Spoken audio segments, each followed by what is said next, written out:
क्या आपने कभी सोचा है कि हमारे देवी देवताओं के इतने सारे हाथ, कई सिर और असाधारण रूप क्यों होते हैं?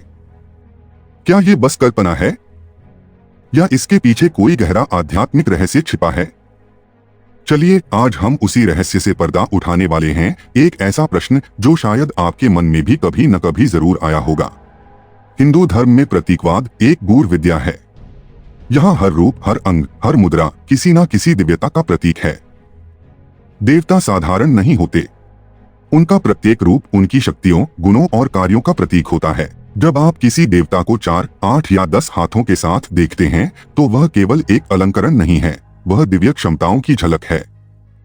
यह दिखाता है कि वे असंख्य कार्य एक साथ कर सकते हैं, वह भी धर्म, न्याय और करुणा के साथ। एक सामान्य मनुष्य एक समय पर एक कार्य करता है, लेकिन देवता समय, स्थान और सीमा से परे अनेक कार्यों को एक साथ कर सकते हैं।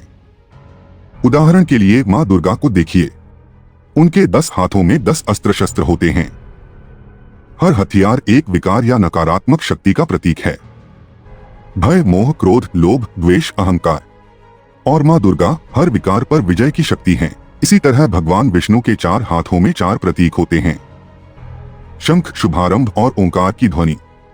चक्र समय का चक्र, कर्म और संतुलन का प्रतीक। गदा शक्ति, सुरक्षा और अनुशासन। कमल करुणा, सौंदर्य और आत्मज्ञान। हर चिन्ह एक आध्यात्मिक सिद्धांत को दर्शाता है। ये प्रतीक हमें ध्यान और आत्मविकास की ओर प्रेरित करते हैं। अब बात करते हैं अनेक सिरों की। ब्रह्मा जी के 4 सिर 4 वेदों के ज्ञाता होने का प्रतीक हैं। 4 दिशाओं का ज्ञान, चारों ओर दृष्टि, संपूर्णता और समग्रता का बोध। और जब हम त्रिदेव के 3 सिर देखते हैं तो वह संकेत करता है क्रिएशन, प्रिजर्वेशन और डिस्ट्रक्शन के दिव्य चक्र की ओर। यह त्रिगुणात्मक ब्रह्मांड की संरचना है, रज, सत्व, तम। इन रूपों का उद्देश्य केवल श्रद्धा जगाना नहीं, बल्कि चेतना का विस्तार करना है। देवताओं के ये स्वरूप हमें याद दिलाते हैं कि हमारे भीतर भी अपार संभावनाएं हैं। हर हाथ, हर सिर हमें प्रेरणा देता है कि हम कर्मयोग, ज्ञान और भक्ति के पथ पर आगे बढ़े। हमारे कर्म अनेक हों, पर उनमें धर्म का संतुलन हो। हमारी दृष्टि विस्तृत हो, केवल स्वयं तक सीमित न रहे। हिंदू धर्म की यही खूबसूरती है, यह रूपों में रहस्य छिपाता है और प्रतीकों में ज्ञान देता है। तो मित्रों, जब भी आप किसी देवता की मूर्ति को देखें तो केवल सजावट, आकार या कला न देखें, उसके पीछे छिपे दिव्य संदेश को पहचानें, क्योंकि अंततः हम भी उसी दिव्यता के अंश हैं। जरूरत है तो बस उस शक्ति को पहचानने की, उस चेतना को जागृत करने की और उस प्रकाश को अपने जीवन में उतारने की।